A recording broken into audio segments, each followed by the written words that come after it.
Shalom, shalom. This your brother Shamak. I want to first start by giving all the glory, infinite praises unto Yahweh, Ba'ashim, Yahweh Shai, Ba'ashim, Rakha Kadash.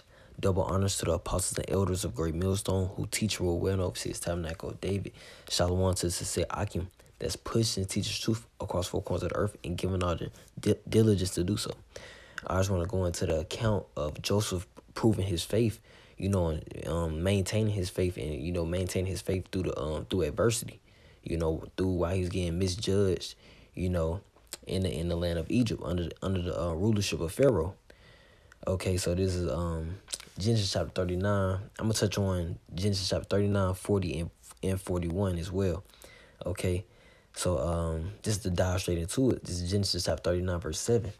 And it came to pass after these things that this master's wife cast her eyes upon Joseph, and she said, Lie with me.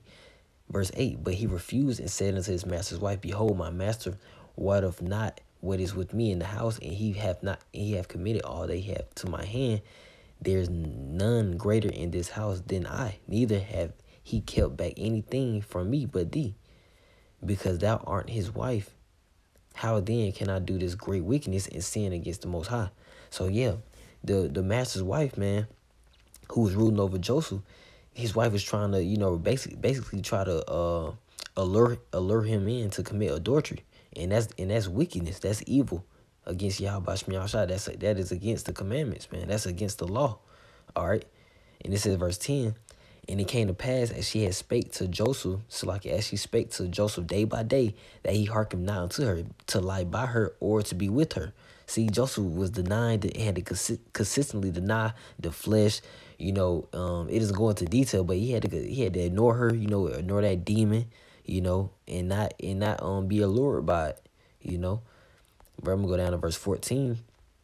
And she tried to, being a witch that she was, she tried to, get him judged by it. And ultimately, he was kind of, he really was punished because he was thrown into the prison.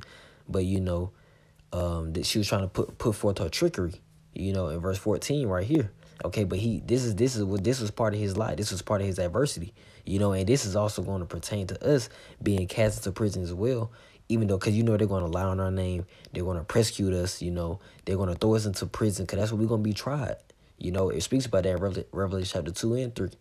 We're going to be tried, man. Our faith is going to be put to the test, All right, so this account really, I'm relating this account to that, that is coming in our near future, But we look back on these accounts now because, for our learning. Because wisdom and knowledge shall be the stability of our times. All right, so verse 14, it reads, that she called unto the men of her house and spake unto them, saying, See, he had brought in a Hebrew unto us to mock us. He came in unto me to lie with me, and I cried with a loud voice. See, she just put forth her trickery, and it ultimately got Joseph thrown into the prison. All right, see, verse 20, it reads, And Joseph's master took him and put him into the prison, a place where the king's prisoners were bound, and he was there in the prison. But the Lord was with Joseph and showed him mercy and gave him favor in the sight of the keeper of the prison. So even though he was thrown in prison, he was still shown most mercy. It wasn't like Joseph was in there, really about to die. He was definitely just going through his punishment, going through his adversity. Nobody wants to be in jail. Nobody wants to be in prison. But to really just be okay in prison is just enough. That's the mercy of the Lord. Because, the Lord, because really Joseph didn't do nothing wrong, man. And the Lord was clearly dealing with Joseph, man. It is written in the book. All right. Let's go to the next. In Genesis 40 with the account, this is the same manner of him being in the prison. The Pharaoh's officers, did something wrong in the sight of his eyes, and it was his butler and his baker. So this is Genesis chapter 40 verse 1. It reads, And it came to pass after these things that the butler of the king of Egypt and his baker had offended their lord, the king of Egypt. Okay, they did something. They did something offensive, man. They got them thrown into prison, and they were all sad and stuff. They were dreaming, and Joseph was the only one that can that can only interpret their dream. Interpret their vision. Okay, so he interpreted the vision, and then he also let them know this as well. He said, I'm going to go down to verse 14. It says, but think on me when it shall be well with thee, and show kindness, I pray thee, unto me, and make mention of me unto Pharaoh, and bring me out of this house. You know, so after he did them a favor of interpreting the dream, because when they did have the dream in this account, in this chapter, you know, they was like, man, I don't even understand it. Like, what the hell, bro? You know, so that's what we're here for, as prophets, man, and as prophets before our forefathers. We're here to we here to you know, make plain. You know, prophecy is plain upon tables. You know, so that's what he told them to do, man. Make mention of me. It says, verse 15, for indeed I was stolen away out of the land of the Hebrews, and here also have I done nothing that they should put me into the dungeon. See, he didn't do nothing wrong. He resisted that damn woman, you know, day to day, every day. She kept trying to beg him to commit adultery, you know, sleeping with another man's wife. And that shows you that we not even supposed to be sleeping with even the other nations' wives, you know, committing adultery with them. You know, that shows you that. So if these other nations are married, they already have husbands. We are not to go into them, man. You know, we are not to have sex with them.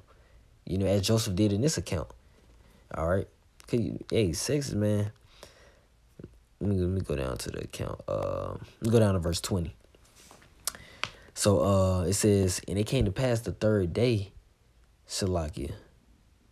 Yeah, I'll read it. I'll read it. Verse 20, it says, and it came to pass the third day, which was Pharaoh's birthday, that he had made a feast unto all his servants, and he lifted up the head of the chief butler and of the chief baker among his servants. And he restored the chief butler unto his butlership again, and he gave the cup into Pharaoh's hand. But he hanged the chief baker as Joseph had interpreted to them. See, Joseph already interpreted this dream unto them, man.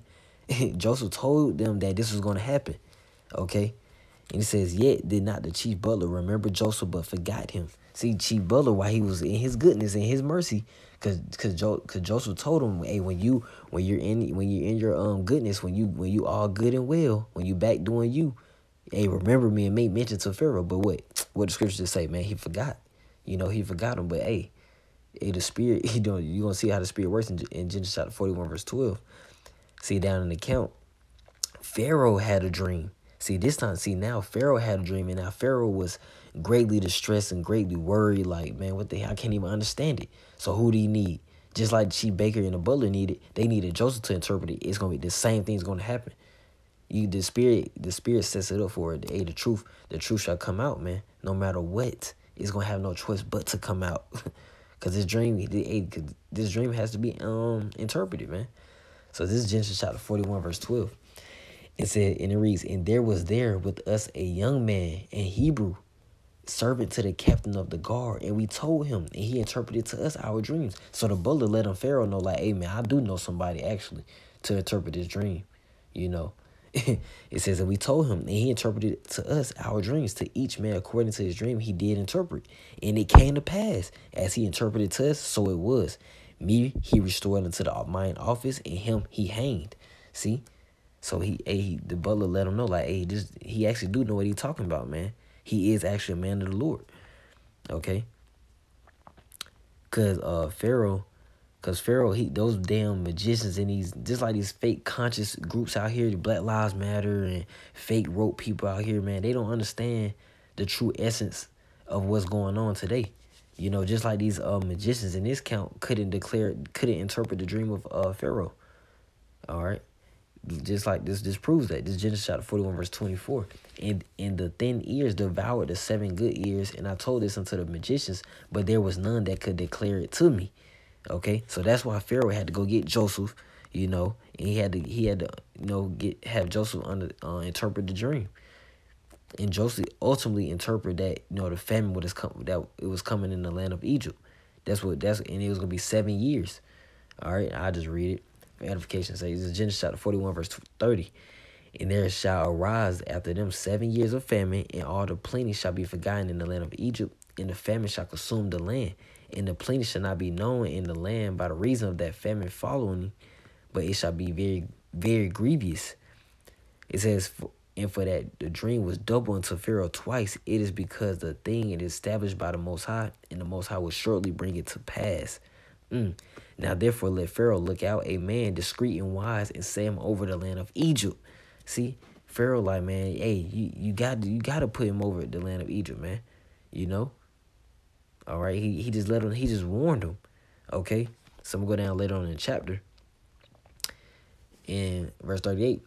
And Pharaoh said unto his servants, can we find such as a one as this is, a man in whom the spirit of the Most High is? Okay. Verse 39.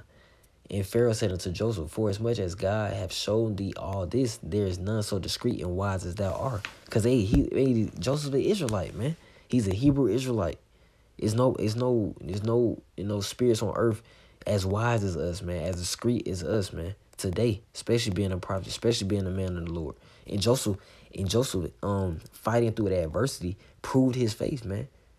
And his reward is what? Is being rulership. Well, his reward in this case, in this account, was ruling over the land of Egypt, man. That's like us ruling over America, man. You know? But we understand that really the kingdom of heaven, that's gonna be our reward right now, man. That's the times we in. Okay.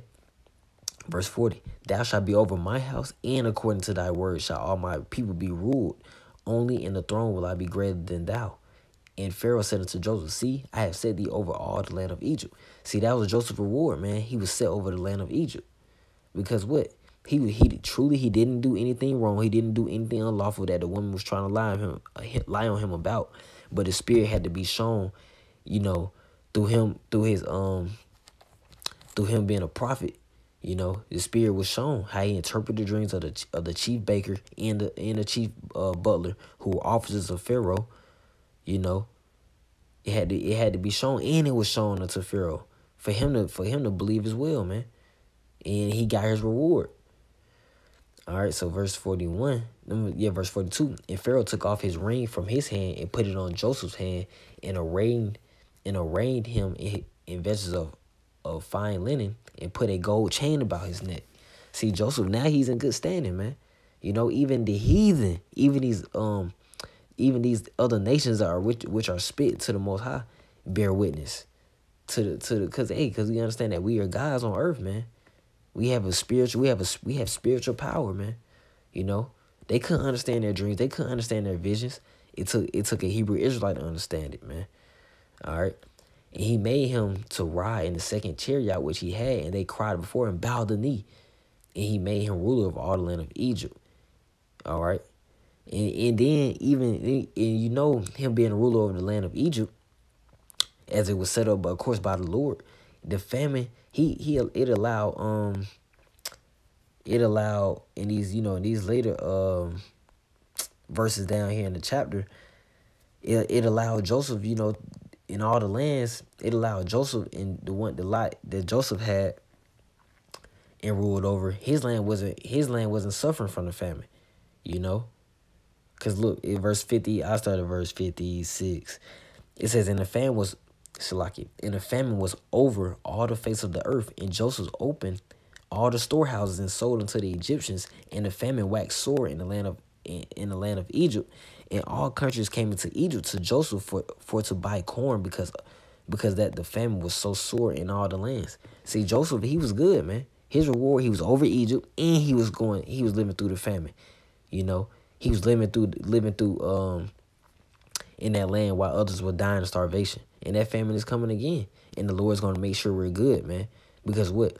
We're going to maintain our integrity, you know, and keep our confidence, keep our faith through our adversity. Just like Joseph did in this account. That's why I was bringing it out. Because he proved his faith, man. He proved his faith, you know. That's it, man. He endured through that light affliction. Through him being, because the Lord was with him when he was bound in the prison. You know, of course, you know, the scriptures only go into so much detail. But you can only imagine what you go through, man. Where he had to fight mentally, you know. But he's rewarded, man. He was rewarded, you know. Okay, so, you know, Lord willing, that was edifying, exhorting, you know, to the men of the Lord, to those sincere believers out there, whether that be Akim or Aquafium, sisters and brothers, you know, and that, you know, we just truly got to maintain through our, you know, our adversity, you know, just bring out this account to prove that, you know, as Joseph did, you know. So Yeah, Lord willing, I was, exhorting and edifying. So I end up by giving all the glory, infinite praise unto Yahweh, by Hashem, Yahweh Shai, by Hashem, Rakah Kadash. Double honors to the apostles and elders of Great Millstone who teach rule well of his tabernacle of David. Peace, love, and safety to the hopefully elect and their families. And with that, I will say shalom. Abad, babah.